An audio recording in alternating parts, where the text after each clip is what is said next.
Wow, this is just gonna be such a mess to get back together again.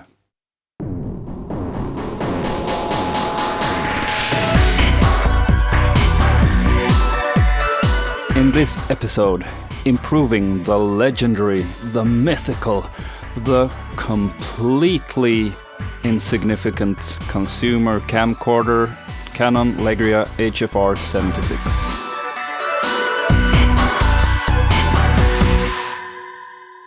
Hello Finland friends and welcome back. It's been a while, but I've been busy. This is the camera I normally shoot with, Canon Legria HF R76. Just a standard cheap consumer model, but it's got a fairly good picture quality and this is all I could afford at the moment. It lacks a few things though that I would like to have. And the first thing is there's no input for external microphones, just the headphone output, the HDMI out and USB for file transfer. And I did not get an adapter with it, so I only have this teeny weeny little battery. I don't remember even how much capacity it's got, but it lasts for around maybe an hour before I have to charge it, and that can be a bit limiting when shooting lengthier videos. So what I would like to do today is to come up with a good solution for the power problem, and you might think, well, that's easy, just buy an off-the-shelf plug pack, but that would be cheating, wouldn't it? So I'm thinking my two best options would be either to exchange this proprietary connector with something like a Molex Type 1, or perhaps even molding my own plug using some two-component silicone. I'll let that sink in for a while. Let's begin by taking this thing apart.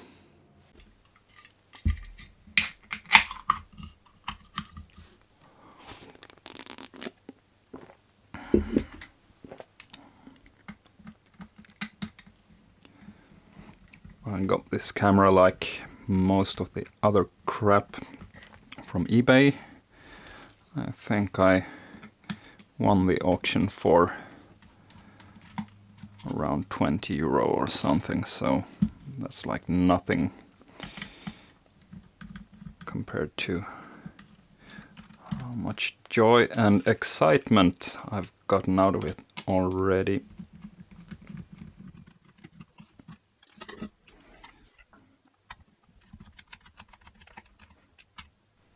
I'm shooting this with my DSLR and the monitoring is not great, so I can't promise that I will be in focus at all times. Looks like we have some memory there on a little separate board. And the microphones are connected by this little contact here. So let's just remove a few more screws and see if we can find out where they are heading. And another way to get longer shooting time would be to expand the battery pack. It's fully possible to just tack on another lithium-ion cell in parallel with the two that are inside the stock pack.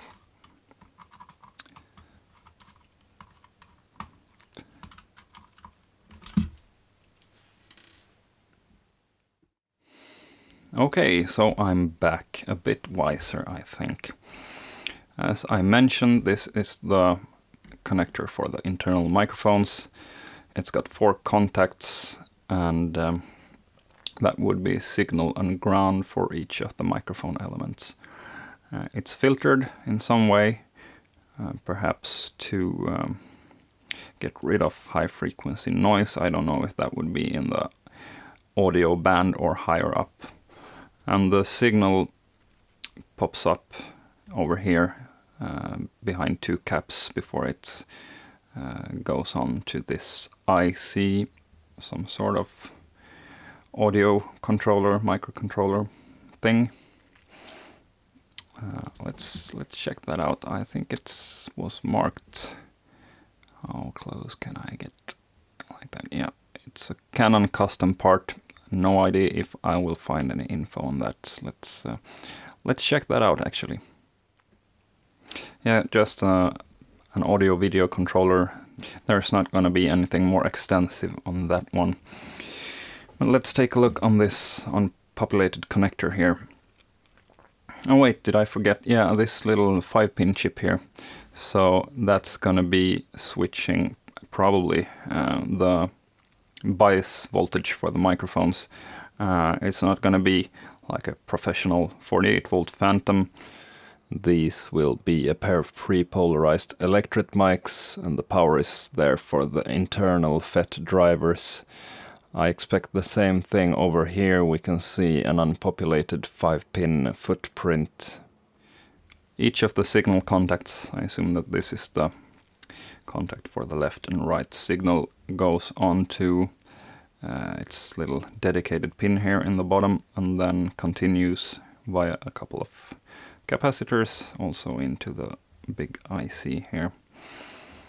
And then there's this little arrangement here, that's a switch, so we can sense when a connector is plugged in and probably shut off the internal microphones. But then there is something interesting, because normally, as you probably already know, there are several versions of these 3.5mm connectors. There's the 3-position one, commonly used for left-right audio. It can be used for a single balanced audio connection, but that's not very common. And the type perhaps more known today is the 4-position one, used for mobile phone headsets with an additional microphone connection. And that's curious, because here we can see this connector is a 4-position one, even though it's made to accommodate for, I guess, an external stereo microphone. So either 2 signal lines and a ground connection, which would require a 3-position connector, or 2 balanced input signals, which would require a 5-position connector. But there's a 4-position one, and I assume that the 4th position, the innermost ring, would be used to provide external power to some custom peripheral perhaps. So most likely we would see power, ground and control for the 3 top pins of this SOT 665 package marked CW, and that seems to be quite an obscure combination. I couldn't really find any information after a quick googling. But that don't really matter, because I'm not terribly interested in supplying bias power to this jack.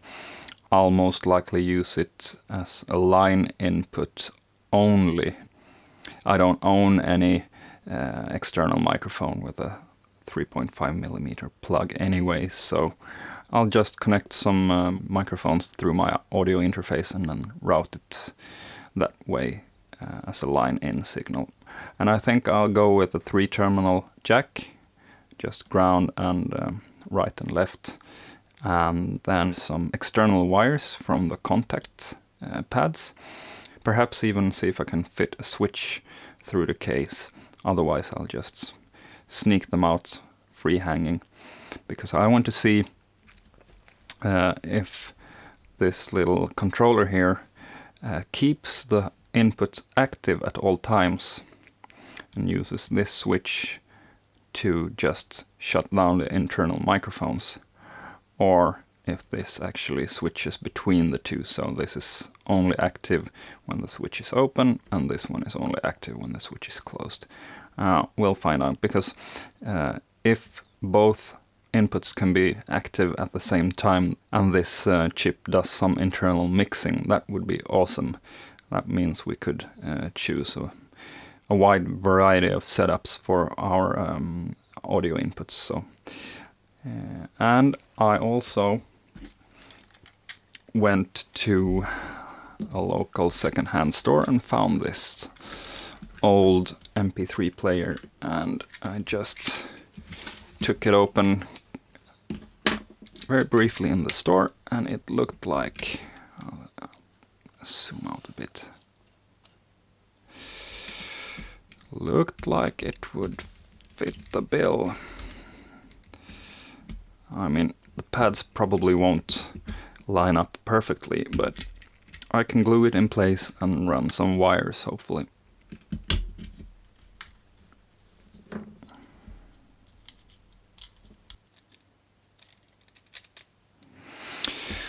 Unfortunately, that won't work even with the tightest snipping available. Still bulges out too much.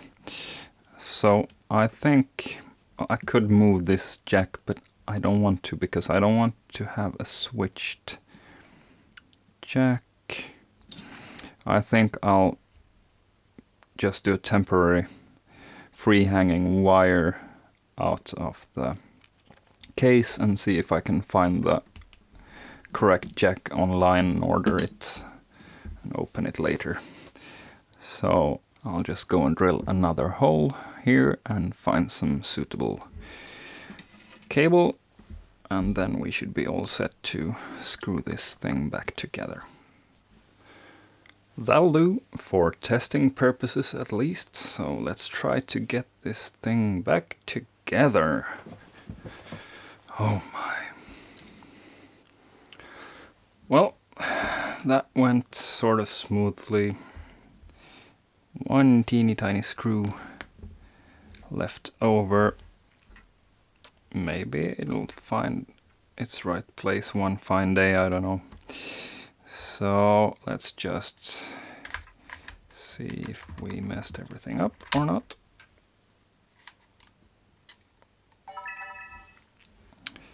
Sounds alright. Mic level. Alright, so manual.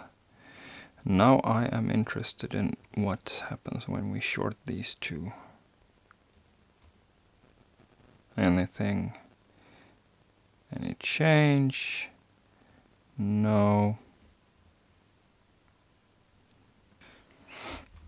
Well, that didn't work out well, as most things in life tend to do. Normally I'd expect to see some movement on the meter when crunching the wires together. But I'm gonna solder on a 3.5mm jack anyway, just in case I missed something, so I'll be right back. Yeah, so it's time for the moment of truth. Let's plug it in and see what happens. There's meter movement that's perhaps coming from the main microphones. Let's try that out. Yeah, and because the signal coming in here is the same as the one you're listening to from my main microphone, so let's tap on that. Alright. There's something happening, but only if I tap hard enough. So let's start the recording and see what happens. So this is just me speaking into the internal microphones, I guess, and me tapping on the... let's plug in the headphones. Alright, so that's just a distorted mess. So it's not a win, but perhaps a small step forward. I think I'll dismantle everything again and try to get things hooked up so that I can keep the camera powered on while I'm testing a few things. So I just cobbled everything together barely enough to be able to switch the camera on.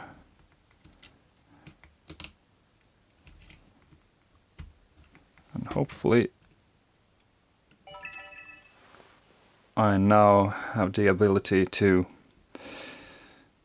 modify and probe around a bit. And the same condition applies as before. Very high signal levels show up on the meter but sound distorted. So what I think is going on is that probably this input is activated in software, and since I'm driving this from a headphone amp, I'm actually pushing way more signal into it than it expects, and I'm just turning on a transistor somewhere, and this very high level signal is spilling into where it's not supposed to. But what the heck, we can do a bit of probing around as well while everything is active. If we are extremely lucky, then the activation of this input would be done by pulling a pin on this chip either high or low. But I don't have that high hopes, because I'd almost expect that this little switch on the jack would have taken care of that, just deactivating the internal microphones automatically.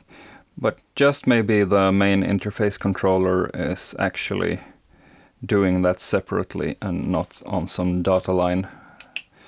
Anyway, it might be fun to just have a poke and see what's what.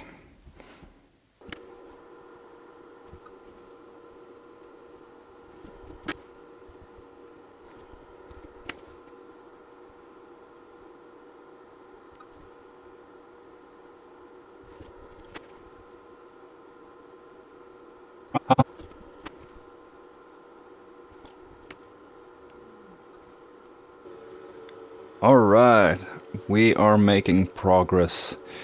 This is the state after the initial check with the scope. Some things are not 100% correct. These pins marked HPO, that's headphones output. There are a few clocks or oscillators present, but I did not find any sort of active data line, so nothing that... Well, that was the sound of me being an idiot, because those lines that I said were clock lines were of course not. Well, that was the sound of me being an idiot again. I tried to use the source function of my scope. Well, that was just a lot of wasted time with me not being able to think properly. But at least I ended up with this rather not nice looking pinout schematic. Pin 1 is over here, if you're interested. And it's got everything you expect: some voltage rails, ground pins, and digital side, and a lot of analog stuff. And the pins we are interested in are, of course, the internal microphones, external microphones, and headphones outputs. But nothing that could be mistaken for a pull-up or a pull-down, some sort of individual switch to enable or disable any feature. So I am now quite confident that everything is digitally controlled on one of these pins here, which is a bit of a bummer. So yeah, but we're still not anywhere closer to getting an external mic hooked up, so I thought we'd cheat a bit. And wow, all it took were those two little resistors, and we now have external audio input. I can verify that I hear my own irresistible voice clear as a day through the headphones output. Can you see them? Down there somewhere. Oh, where are they? Let's not short anything out. So there they are. And they were absolutely tiny, and it was really råddigt to solder them. They just stuck to the tweezers and got caught in the solder blob on the iron. And but eventually I got them down. I would just like to check one final thing, and that is if we can spot if there's a pin on the main chip that is now pulled to ground, because I think that is what we should be seeing. Either I've missed something obvious, or the switch is actually heading to something that is switching this through a data line, and that makes sense. So probably all the other pins are inputs and outputs and used in various other models for different tasks. But never mind, I'm happy. Enough. That is enough of watching this video. I forbid you to watch any further because, well, it will end soon anyway. For those of you willing to disrespect my authority, here is some ASMR footage of me making a temperament switch and jack arrangement. Bye.